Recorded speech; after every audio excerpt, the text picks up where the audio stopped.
Nah, pada malam hari ini teman-teman sudah menunggu, tapi sebelum Ibu bersaksi, supaya tidak ada dusta di antara kita, karena Ibu kan berasal dari Aceh, ya. Ibu bisa sapa dulu keluarga di sana, saudara-saudara di sana, supaya jelas bahwa ini bukan settingan dan semuanya terang benderang di dalam Tuhan Yesus. Tidak ada hal-hal yang tertutup atau sembunyi atau dipalsukan atau diserupakan atau sesuatu yang bersifat seperti itu. Oke, Ibu sapa dulu keluarga saudara-saudara yang ada di Aceh. Silakan Ibu.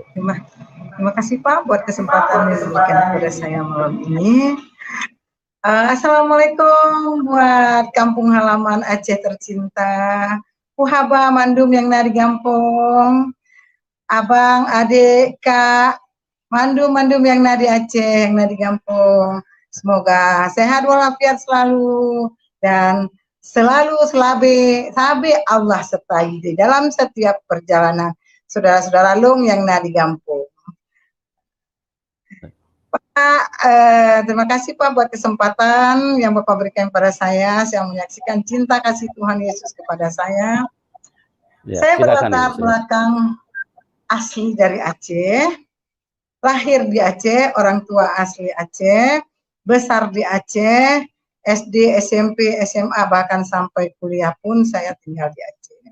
Namun rencana Tuhan bukan rencana saya. Saya asli Aceh Pak, dan kental dengan Islamnya, dengan syariat Islam yang ada di sana. Dan saya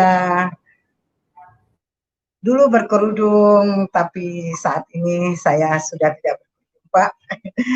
Saya menyatakan cinta kasih Tuhan pada malam ini saudara-saudara. Saya asli Aceh dan orang tua saya juga salah satu imam di kampung saya, tapi Tuhan Yesus memilih saya. Artinya pada tahun 2010 saya pergi ke Jakarta, dan kepergian saya ke Jakarta untuk main, ya istilahnya kita orang Aceh mau lihat-lihat Jakarta. Kebetulan juga saya punya anak 4.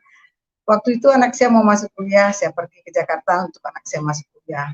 Tapi lain rencana saya, lain rencana Allah Subhanahu wa taala pada waktu itu. Saya tinggal di Aceh, di Jakarta, tidak kembali lagi ke Aceh. Saya menetap di Jakarta dengan berbagai kegiatan untuk biaya menyekolahkan anak. Saya berdagang, saya bisnis, saya lakukan apa yang bisa yang menghasilkan uang. Tetapi bukan berarti waktu itu saya melakukan hal-hal yang salah, yang melenceng baik dari agama maupun dari yang ditetapkan oleh penegak hukum. Saya melakukan hal yang biasa, berdagang, memperjuangkan pedagang kecil yang digusur-gusur oleh developer, saya perjuangkan untuk sampai mereka bisa punya tempat untuk berdagang. Tapi di situ saya bisa hidup dan juga saya punya bisnis. Namun di teman bisnis saya itu kebanyakan dari Kristen. Saya selalu menghina mereka. Setiap hari saya mengatakan, kalian setiap hari nyembah Tuhan yang digantung di kayu. Hari gini punya Tuhan gak pakai baju, mikir dong, cuma pakai celana doang. Saya selalu setiap hari ketemu teman-teman, tapi teman-teman saya yang Kristen tidak pernah menjawab saya. Malah mereka tersenyum dan tertawa. Gitu. Tapi saya juga entah kenapa ya, saya berteman, mungkin salah pergaulan juga, membawa saya menjadi punya kasus. Di tahun 2014 saya punya kasus dengan kasus narkoba. Apapun ceritanya, saya mau menyalahkan orang lain, mau menyalahkan diri sendiri, itulah kenyataan yang terjadi pada saat itu. Sehingga pada suatu hari Jumat, bulan Juli 2014, saya ditangkap polisi. Begitu saya ditangkap polisi, saya dibawa ke Polres.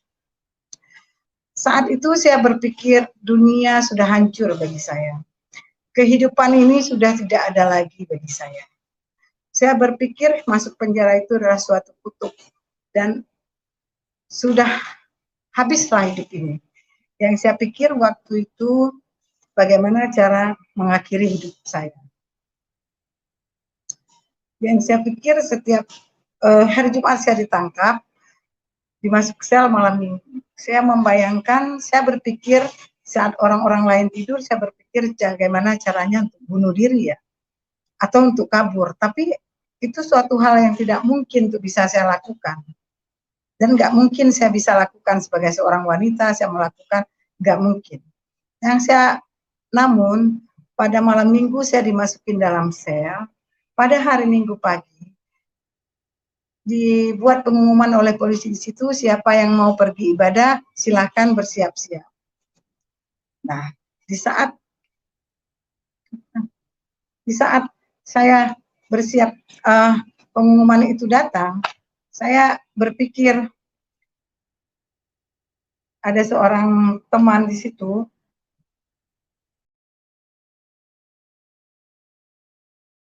Iya, sabar ya teman-teman, ini kelihatannya terputus karena mungkin jaringannya. Ya, kita lagi upayakan untuk bisa tersambung kembali, ya. Ya, sabar ya. Ini jaringan memang seperti itu, kadang-kadang bisa putus tiba-tiba. Dari tadi juga memang kelihatannya jaringan YouTube agak kurang maksimal, ya. Sehingga dari tadi memang agak sulit untuk live. Tapi puji Tuhan pada malam hari ini sudah memungkinkan dan kita lagi upayakan untuk bisa tersambung kembali.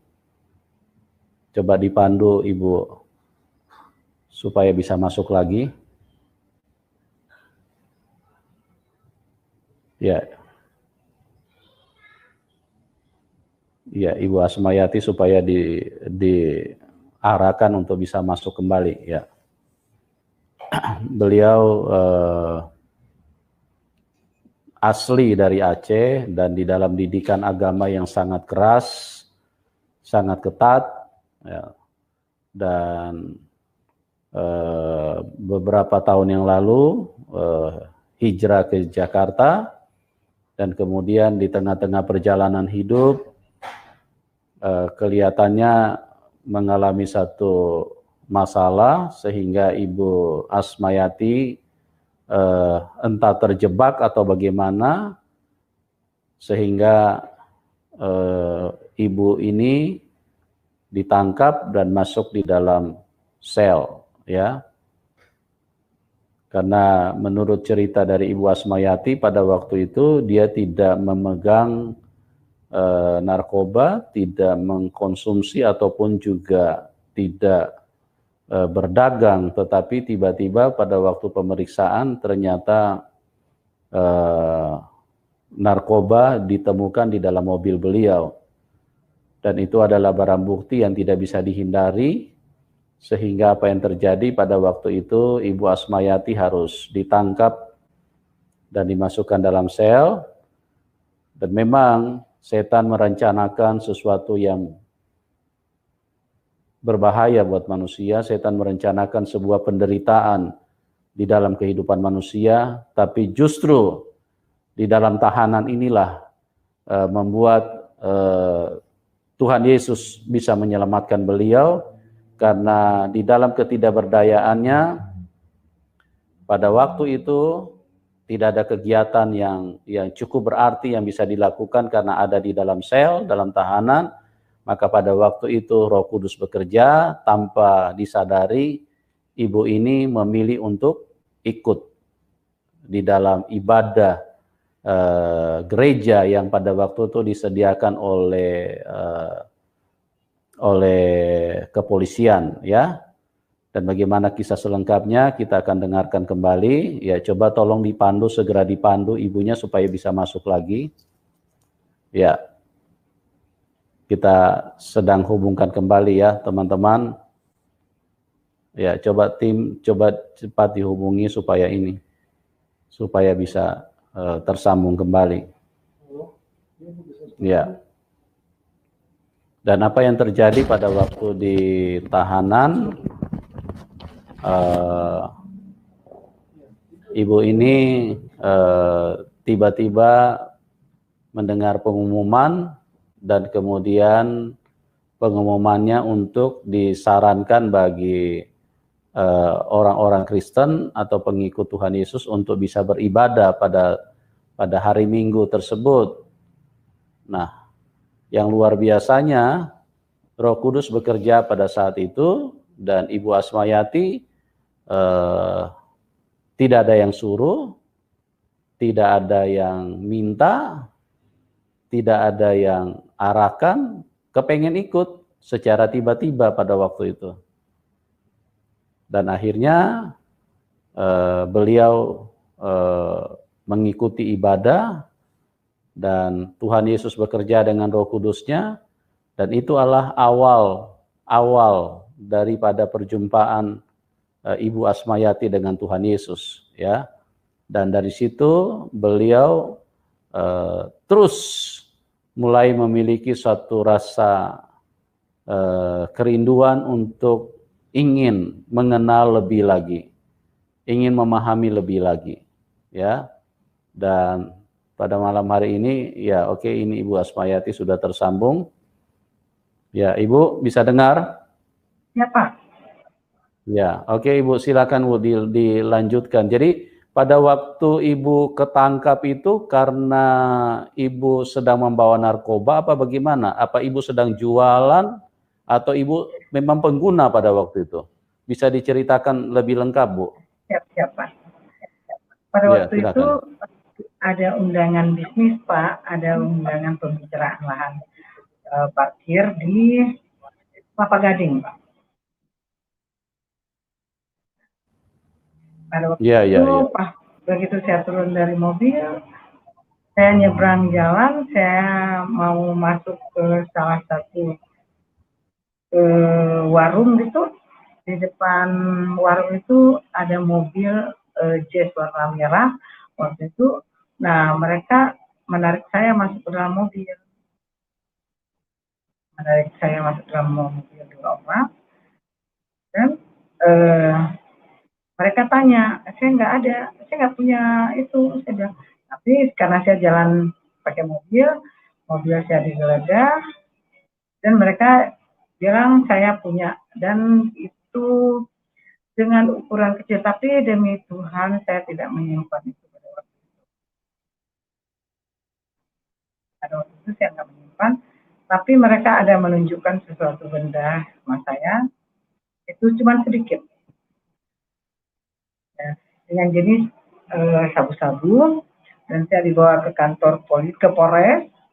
Itu saya sudah pasrah, tidak bisa berkata apa-apa, dan saya juga tidak tahu harus ngomong apa. Saya terima saja kenyataan itu, dan setelah pemeriksaan ditanya-tanya itu, saya hari Jumat ditangkap, malam Minggu saya dimasukin sel wanita. Pada waktu itu malam Minggu jam 8 malam saya istirahat. Besok pagi saya bangun pagi-pagi, saya lihat ada satu wanita, kebetulan dia James. Saya tanya sama dia, kamu siap-siap mau kemana? Mau ibadah. Nah, ada pengumuman siapa yang mau ikut ibadah, siap-siap. Nah, saya tanya sama dia, saya boleh ikut ibadah sama kamu? Ya, dia bertanya sama saya, agamanya apa? Muslim, saya bilang gitu. Boleh ikut nggak? Kalau mau ikut nggak apa-apa, kata dia. Nah, begitu dikeluarin, saya ikut sama dia, ikut ibadah, dan setelah selesai dari ibadah itu, kira-kira ibadahnya 1 jam, selesai ibadah dari situ, kembali lagi masuk ke dalam sel, dan di situ saya mandi, saya sholat lagi, dan besok hari Senin, ternyata teman saya ini yang tadi sama-sama ibadah dengan saya, dia bebas.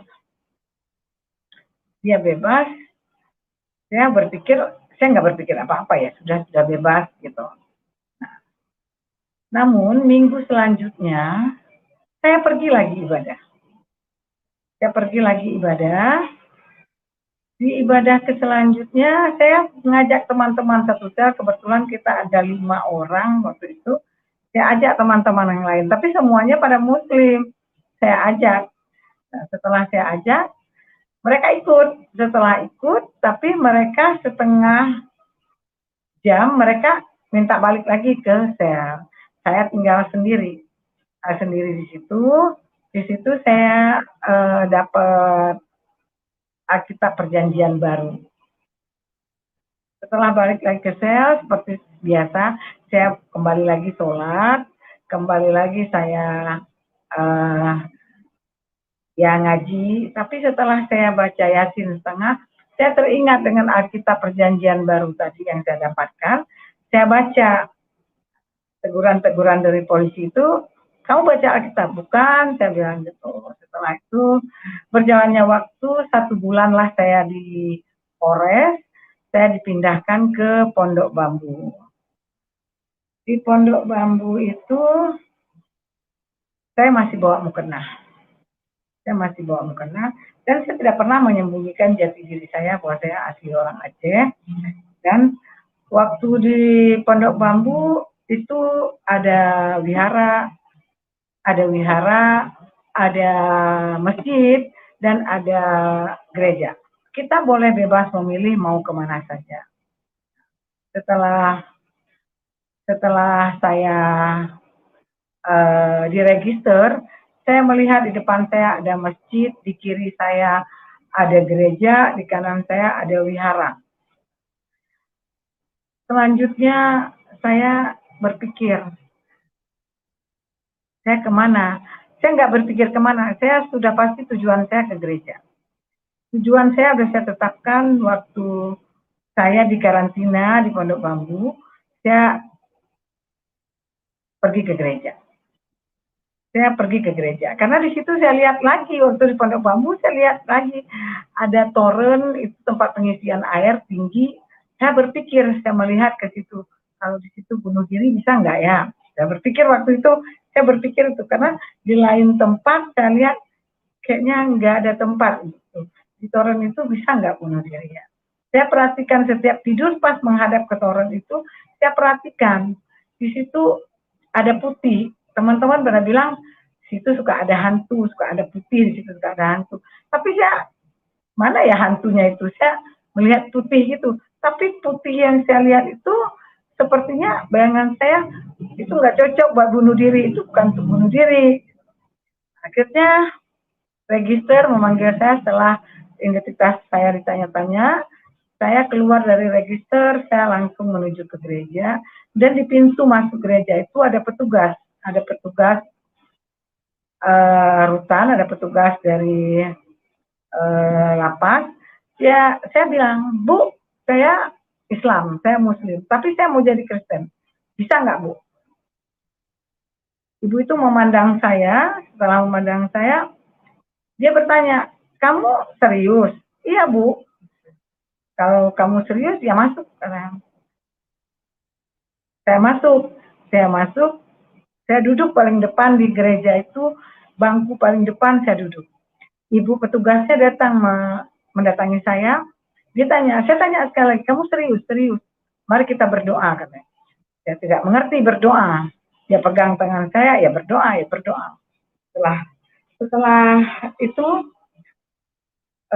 hamba-hamba Tuhan datang melayani, ya seperti biasa. Tapi saya bersyukur pada waktu itu saya nggak galau masuk di situ. Saya nggak memikirkan masalah saya. Saya pikirkan ibadah orang Kristen itu bagaimana ya, kok menyanyi gitu. Tapi pada waktu ibadah dimulai, pas lagu pujian itu, dengan lagu itu menyentuh sekali hati saya. Seperti saya butuh pertolongan, seperti yang menolong saya ada di depan saya dengan lagu pertolonganmu. Kayak pertolongan Tuhan itu ada gitu. Saya nggak takut menghadapi apa yang sedang saya jalani itu, saya nggak takut. Karena waktu pujian itu dinyanyikan, saya nggak bisa menyanyi. Tapi kok saya lihat teksnya itu, kok seperti sesuatu hal yang sedang saya hadapi, ada pertolongan gitu. Tapi saya larut itu, saya tulis lagu hari berhari. Setiap hamba Tuhan datang menyampaikan khotbah, selalu ada kata baca firman, baca Alkitab. Saya minta sama petugas, Ibu saya minta Alkitab. Saya minta Alkitab besok, saya ibadah hari dan bulan berganti bulan, selalu disampaikan baca firman dan baca Alkitab. Baca Alkitab. Saya pulang ke blok, ke kamar, saya mulai ambil Alkitab yang dikasih tadi, saya mulai buka dengan Alkitab. Saya buka Alkitab itu, kalau dulu di Polres saya udah baca Alkitab Perjanjian Baru, itu dimulai dengan Matius. Saya tidak, waktu itu saya belum nyambung. Waktu saya buka Perjanjian Lama, dan di situ saya mulai baca, kok ada kejadian apa? Gitu. Kejadian apa yang ada di Alkitab? Mulailah saya baca, mulai dari pasal pertama saya tertarik sekali dengan Tuhan menciptakan apa pada hari pertama, Tuhan menciptakan apa pada hari kedua, pada hari ketiga dan selanjutnya. Seumur saya waktu itu saya 2014 berumur 42 tahun, saya belum pernah membaca atau mendengar Tuhan menciptakan hari pertama, Tuhan ciptakan apa, hari kedua dan selanjutnya. Nah, di situ asik saya membaca, sehingga saya melupakan semua masalah yang sedang saya hadapi. Saya menemukan seperti sebuah novel yang sangat tertarik untuk saya baca. Sehingga kita di penjara itu sangat mengalami hal-hal yang tidak enak, itu pasti. Terutama buat tempat tidur. Kalau orang baru itu pasti tidurnya itu tersisih sekali ya. Pas kita tidurnya ya seadanya begitu. Karena tempat yang baru, otomatis saya nggak bisa tidur, saya duduk. Dengan lampu mati gelap, saya duduk, ya. Saya nggak bisa tidur. Tapi di dalam hati dan pikiran saya, melihat tertuju kepada satu tempat tidur itu di pinggiran tralis, dan itu ada cahaya lampu dari luar. Saya berkata di dalam hati saya, andai saya tidur di tempat itu, ada cahaya lampu, saya bisa baca ya, saya bisa baca Alkitab, saya baca. Itu hanya di pikiran saya. Dan saya waktu itu belum tahu berdoa, jadi tidak berdoa. Tuhan, kamu tidak seperti sekarang. Dulu saya tidak tahu sama sekali. Semua saya pakai tulis, semua tulis, doa pun saya tulis.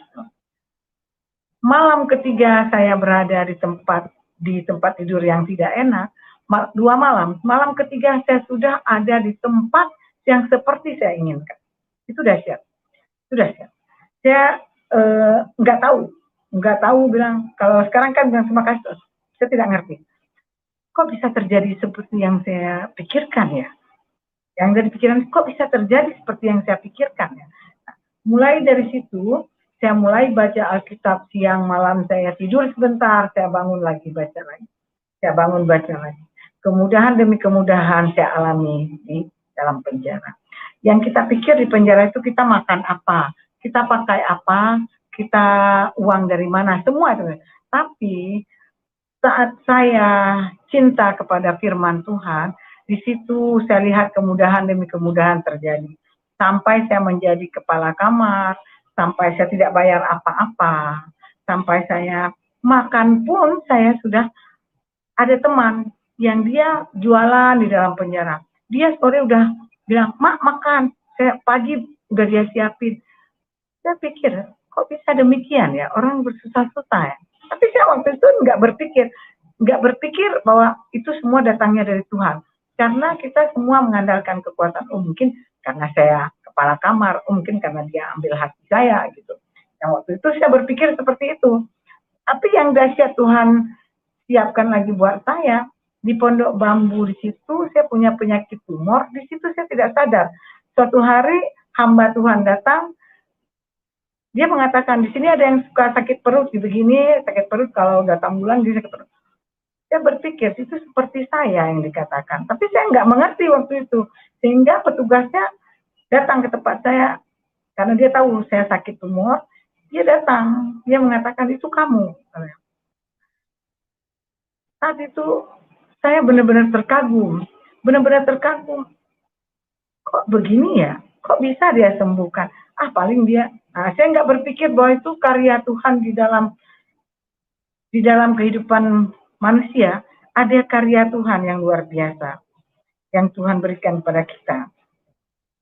Nah, singkat cerita, saya di Pondok Bambu selama 2 tahun. Selama saat itu saya pernah mengalami hidup dikucilkan dari orang-orang yang kita namanya orang Aceh. Di situ juga banyak orang Aceh, dan dia mengetahui saya ke gereja, pasti mereka tidak mau berteman dengan saya, bahkan memandang saya bagaimana. Tapi sedikit pun hati saya tidak gentar, tidak berpikir bahwa oh nggak ditemanin ya sudah. Tapi hal-hal yang ajaib di balik itu saya temui. Ada satu orang Aceh juga, dia datang kepada saya karena dia baru masuk. Dia tanya, Maci orang Aceh? Iya, saya bilang saya orang Aceh. Setelah cerita-cerita saya orang Aceh, saya berkata sama dia, kamu jangan kaget ya bila melihat saya besok pagi saya ke gereja. Daripada kamu dengar sama orang, saya ngomong sama kamu. Oh gitu ya, kata dia. Ya, saya pakai bahasa Aceh ngomong sama dia. Terus besok paginya, dia sudah siap-siap pakai baju, dia bilang, Maci, saya juga ikut ke gereja.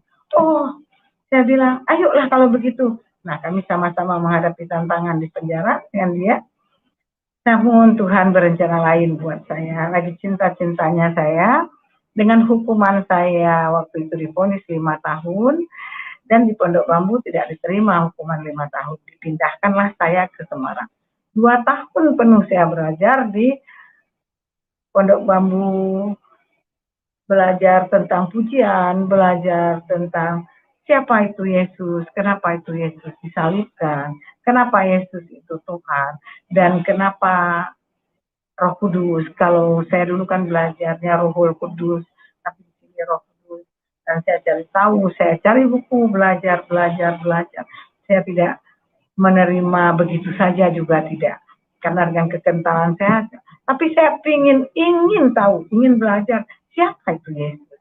Siapa itu yang disalibkan? Kalau selama ini kan pikiran saya berpikir itu bukan Tuhan Yesus yang disalibkan.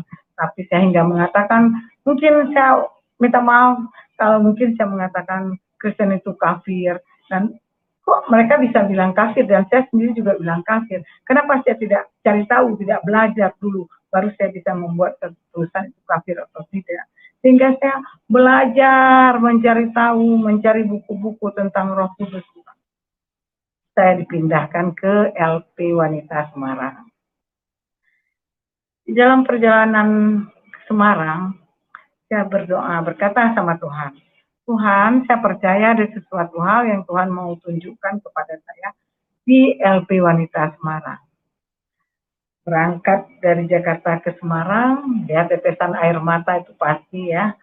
Tapi saya selalu dibilang berdoa, tapi saya ngomong sama Tuhan. Tuhan kuatkan saya, mampukan saya menghadapi semua tantangan yang Engkau berikan di Semarang nanti. Apapun itu, saya percaya Tuhan ada sama saya. Saya sampai di Semarang, di sana tidak seleluasa di LP Pondok Bambu. Di sana steril, tidak ada satu apapun pelanggaran yang bisa kita lakukan. Tidak ada yang namanya bisa main-main di sana, tidak. Di sana benar-benar dididik, benar-benar digembleng kita untuk menjadi manusia yang mandiri. Kita harus beda. Di sana ibadah 1 jam. 1 jam itu semua dipimpin oleh napi kecuali khotbah. Semua dipimpin oleh warga binaan, mulai dari pujian, mulai dari penyembahan, mulai dari jadi WA, semua itu kegiatan dipimpin oleh warga binaan. Namun Tuhan yang aku sembah adalah Tuhan Yesus yang hidup, Dia berkarya di dalam aku, sehingga aku bisa melewati semuanya. Di sana saya bisa jadi pendoa syafaat, saya bisa buka komsel, saya bisa berdoa, saya bisa, ya Tuhan Yesus berkarya dengan luar biasa atas saya. Sehingga di sana punlah saya mengerti bahwa Tuhan Yesus itu Tuhan dan Juru Selamat. Tidak ada keselamatan di dalam siapapun selain di dalam Dia. Dan yang disalib pun itu adalah Tuhan Yesus sendiri.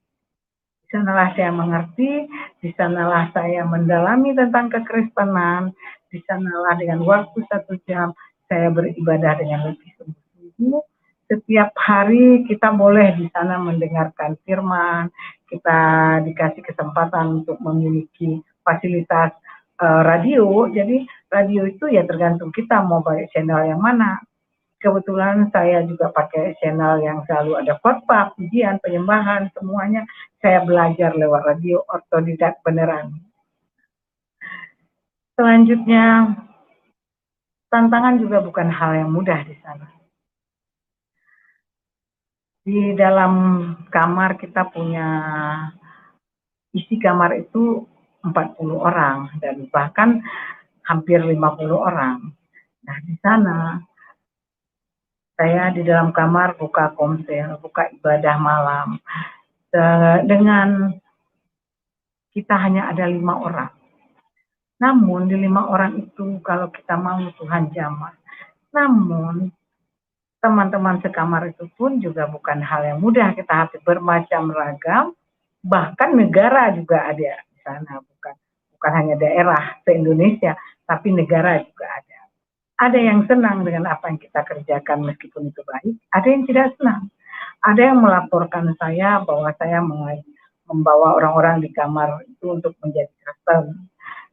Saya tidak mengajak orang itu untuk menjadi Kristen, tapi saya hanya komsel, mereka request lagu pujian apa, saya ikutin dan menunjukkan bahwa kita sebagai yang diajarkan kasih, iman, dan pengharapan itu saya praktekkan. Saya ajak teman-teman untuk mempraktekkan kasih di dalam kamar dengan berbagai macam ragam karakter manusianya.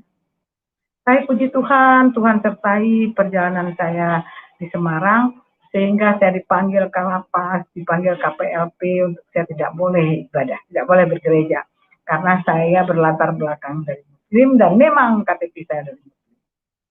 Namun Tuhan yang bekerja di dalam itu semua.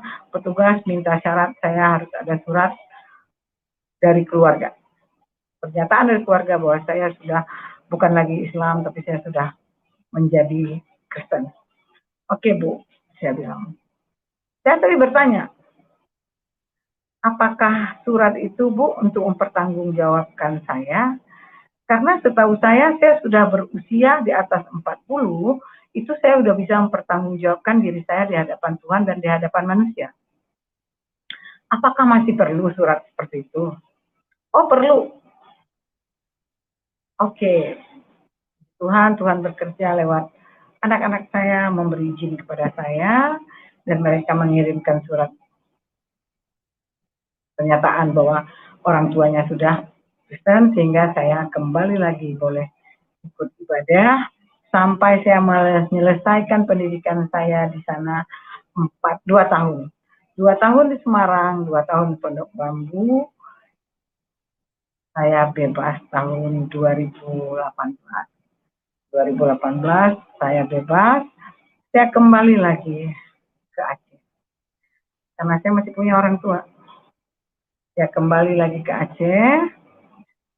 Orang tua saya dalam keadaan sakit, kembali saya pimpin orang tua saya, membisikkan di telinga orang tua saya bahwa Yesus Kristus adalah Tuhan dan Juru Selamat. Orang tua saya dipanggil Tuhan, saya membuat kesimpulan kalau saya berada di sana, iman saya akan mati. Saya juga baru bertumbuh di dalam Tuhan, saya harus kembali ke Jakarta. Saya kembali ke Jakarta dengan biaya nyadong. Kalau bahasa nyadong itu Pak, bahasa penjara minta sana sini untuk saya bisa kembali ke Jakarta untuk melanjutkan iman percaya saya kepada Tuhan. Saya tidak pikir Pak waktu itu saya harus makan apa, harus tinggal di mana, harus gimana, saya nggak pikir. Yang saya pikir adalah saya ingin melayani. Saya ingin melayani Tuhan. Tapi nggak kepikir dengan tantangan itu saya nggak pikir sama sekali Pak. Karena waktu tantangan di sana aja saya bisa lewati 4 tahun penjara, masa di luar saya nggak, masa saya punya saudara-saudara seiman yang nggak mau peduli sama saya, kan nggak mungkin. Burung aja dipiara Tuhan, yang tidak menanam, tidak menuai, masa saya biji matanya saya tidak dipelihara Tuhan. Saya melangkah, membuat kesimpulan pergi ke Jakarta. Ternyata sampai di Jakarta, dahsyat dan luar biasa, tantangan demi tantangan saya hadapi. Tapi saya nggak bilang itu pencobaan, tapi semua adalah proses. Kalau saya mau diproses Tuhan, saya nggak boleh protes. Saya jalani proses dari Tuhan, saya hadapi semua tantangan, Pak. Dan puji Tuhan, saat ini saya ikut Tuhan Yesus, saya melayani ke penjara-penjara. Saya tidak menyerah sampai di sini, Pak, karena saya tahu Tuhan Yesus mati di salib buat saya. Saya terus akan pikul salib, Pak, sampai Tuhan izinkan saya kembali. Mungkin walaupun tantangan, Pak, dari pastilah saya sebagai orang Aceh pasti ada itu, Pak. Tapi pertolongan dari Tuhan selalu tepat pada waktunya.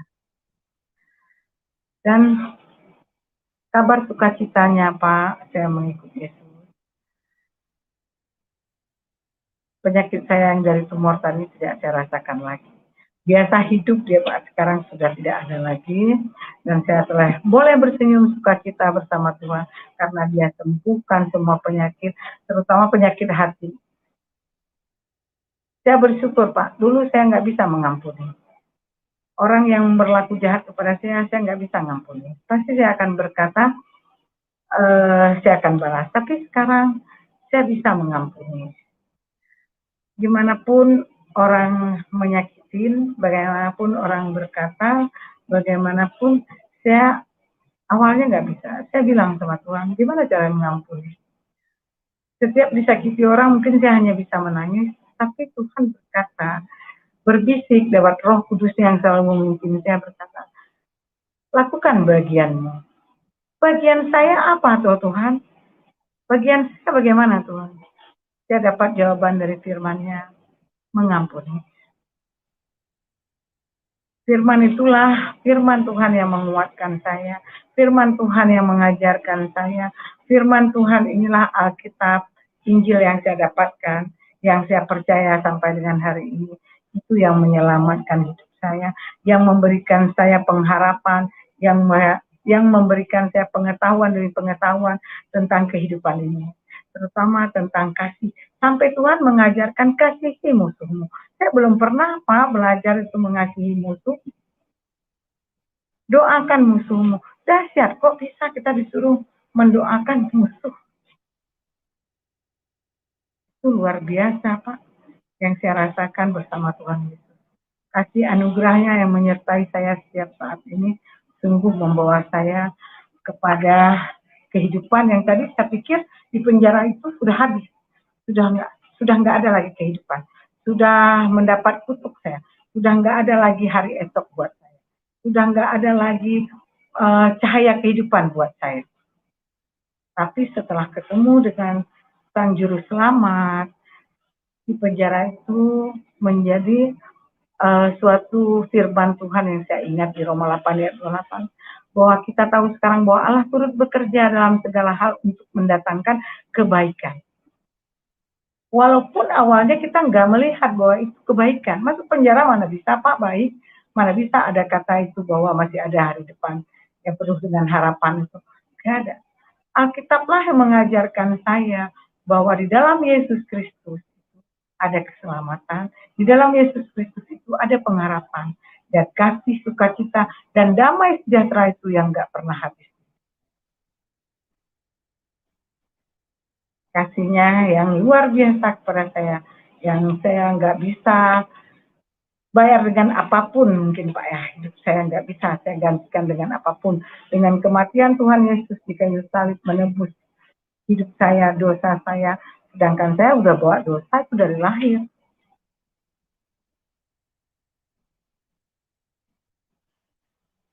Tuhan Yesus itu sangat baik dan luar biasa buat saya.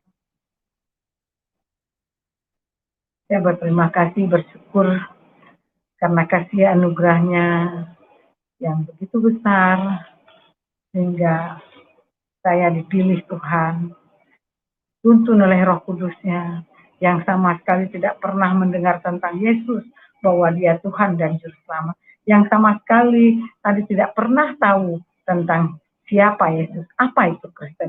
Yang saya tahu menghina, yang saya tahu adalah Kristen itu orang kafir, yang saya tahu bahwa mereka menyembah patung. Ternyata semua pikiran, doktrin-doktrin saya itu salah. Dulu saya mungkin ya diajarkan oleh orang tua, mungkin doktrin-doktrin yang saya bawa, sehingga sampai saya ketemu Tuhan Yesus, saya berkata, saya minta diubahkan paradigma saya, cara berpikir saya. Karena selalu berpikir duluan negatif untuk orang lain, mungkin terutama untuk kekristenan, duluan berpikir negatif, duluan berpikir mereka itu begini, mereka pikiran, paradigma saya ini yang selalu berpikir salah. Karena saya tidak mau tahu, tidak mau belajar, tidak boleh pegang mungkin yang punya orang lain bukan saya punya, ya mungkin ya tidak boleh pegang Alkitab, yaitu haram mungkin yang diajarkan paradigma saya. Nah, setelah saya ubah mindset saya, cara berpikir saya, kita kan harus belajar. Sementara banyak kata-kata dari orang tua, jauh berjalan banyak yang dilihat. Kalau saya melihat-lihat saja, tapi saya tidak mengambil hikmah, tidak mengambil hasil. Masa saya udah kenal orang Kristen, masa nggak mau tahu mereka ibadahnya bagaimana, mereka. Sementara mereka mau saya hanya menghina, oh kalian punya Tuhan gini, hari gini. Tapi dahsyatnya Tuhan Yesus, ya, bahwa Tuhan sudah memilih, dia tidak melihat bahwa kamu latar belakangnya siapa, bahwa kamu dari Islam, bahwa kamu dari tidak bawa keturunan. Keselamatan itu tidak membawa dari latar belakang, bahwa kalau Tuhan sudah memilih dari manapun, Tuhan tetap. Kalau Tuhan sudah merancangkan kamu harus masuk penjara, ya saya dirancangkan Tuhan, bukan karena keinginan saya, tapi kalau Roh Kudus sudah memimpin kita untuk kita mengenal Dia, saya pun buka hati. Saya buka hati saya untuk mengetahui, untuk ilmu pengetahuan yang baru, bahwa siapa itu Yesus, siapa itu Kristus, kenapa dia dikatakan Kristus, kenapa dia dikatakan Tuhan. Saya belajar, saya cari tahu. Kenapa dia disalibkan? Jangan hanya kita berkata, oh dia disalibkan atau bukan, tapi belajar dulu, cari tahu dulu, baca. Membaca itu enggak salah, ilmu pengetahuan itu tuntutlah ilmu sampai negeri Cina. Kenapa ada pepatah negeri Cina? Kenapa enggak Amerika? Kenapa enggak? Kalau saya bertanya, kenapa kok Cina? Kenapa enggak Amerika? Kenapa enggak Jepang? Kenapa enggak yang lain? Kenapa berkata Cina? Ada apa di Cina? Nah, begitu saya tentang Yesus, kenapa dia Tuhan? Dasar dari mana? Saya coba belajar. Saya Islam. Saya mengetahui orang tua saya mengajarkan saya dengan kental. Tapi pada hari ini, kalau saya hijrah, kalau saya menjadi Kristen, karena Tuhan menghendaki saya mengenal Dia, mengenal Tuhan Yesus Sang Juru Selamat, mengenal Tuhan yang hidup, mengenal Sang Penebus, mengenal hanya di dalam Dia ada keselamatan. Terima kasih Pak buat kesaksian saya. Saya kira semoga kesaksian saya bisa menjadi berkat buat semua kita yang mendengar, buat saudara-saudara saya yang ada di Aceh. Mari buka hati kita. Mari kita belajar. Ya, puji Tuhan. Terima kasih Ibu Asmayati atas kesaksiannya yang luar biasa. Bagaimana Ibu yang mengalami Tuhan dengan kondisi, kalau saya melihat kondisi yang bukan di dalam kapasitas manusia, tapi di dalam kondisi ilahi. Karena kalau dilihat dari latar belakang kan Ibu adalah seseorang yang cenderung untuk menghina kekristenan, tapi pada saat ada di Polres, Ibu justru tiba-tiba Ibu kepengen ikut untuk beribadah bersama pada waktu itu. Dan itu adalah karya Roh Kudus, itu di luar kontrol daripada manusia, itu terjadi di dalam kapasitas ilahi, sehingga siapa yang menyangka orang yang tadinya suka menghina kepada kekristenan, kepada Tuhan Yesus, dan tiba-tiba kepengen ikut untuk beribadah secara Kristen pada waktu itu, ya. Itu sesuatu yang luar biasa, dan itulah Tuhan yang disembah di dalam Tuhan Yesus Kristus adalah Tuhan yang berkuasa, Tuhan yang bekerja melampaui akal, pikiran, dan kekuatan manusia, sehingga seringkali di luar nalar kita.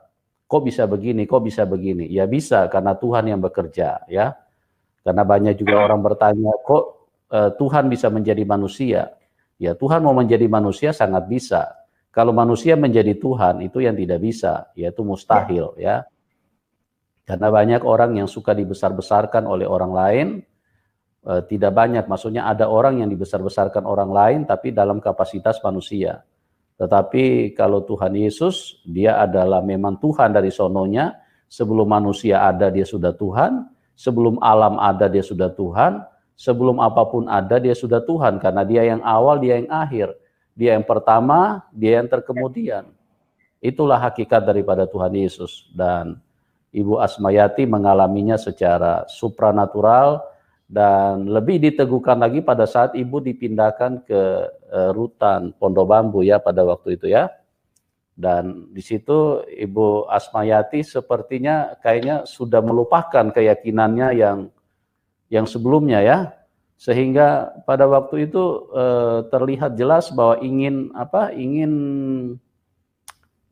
ibadah, ya, ingin ibadah di kekristenan, ya Bu, ya, ingin ibadah di gereja, ya, pada waktu itu Ibu masih bawa mukena, ya, di dalam rutan itu, masih, ya? Pak, saya ke Pondok Bambu masih bawa mukena, Pak. Tapi saya di Pondok Bambu saya sudah tidak melakukan sholat lagi. Jadi karena saya sudah mendapatkan Alkitab itu, saya ingin baca Alkitab. Jadi apa yang mendorong Ibu pada waktu itu sehingga Ibu kok pikirannya mau ke gereja aja gitu? Itu yang dahsyat, Pak, ya. Karya Roh Kudus itu memang luar biasa, ya. Walaupun waktu itu saya tidak mengerti. Saya nggak mengerti. Saya nggak mengerti itu Roh Kudus waktu itu, pimpinan Tuhan. Tapi kenapa kok saya itu sudah pagi siap-siap ke gereja. Pagi siap-siap ke gereja. Saya datang paling pertama dan saya duduk paling di depan. Itu benar-benar dahsyat. Iya. Berarti Ibu dalam posisi seperti itu, Ibu sudah melupakan keyakinan Ibu yang semulanya, ya? Gimana yang Ibu rasakan pada waktu itu? Karena saya merasakan damai sejahtera, Pak. Di dalam keadaan di situ kan lagi bermasalah, Pak. Itu kan kita belum tahu kondisinya berapa, dan belum tahu bagaimana akhir ceritanya, dan yang pasti di pikiran kita, apa yang akan kita makan di sini, apa yang akan kita pakai di situ, dari mana kehidupan kita di sini. Nah, tapi karena damai sejahtera itu yang saya dapatkan, kok saya nggak mikir gitu. Kalau pulang dari gereja, yang saya ingat tuh pujian tadi bagus, saya tulis. Saya tulis pujian, saya beli buku tebal-tebal, Pak. Saya tulis pujian, saya tulis doa. Karena saya belum bisa berdoa. Otomatis apa yang ada dalam hati saya itu saya tulis.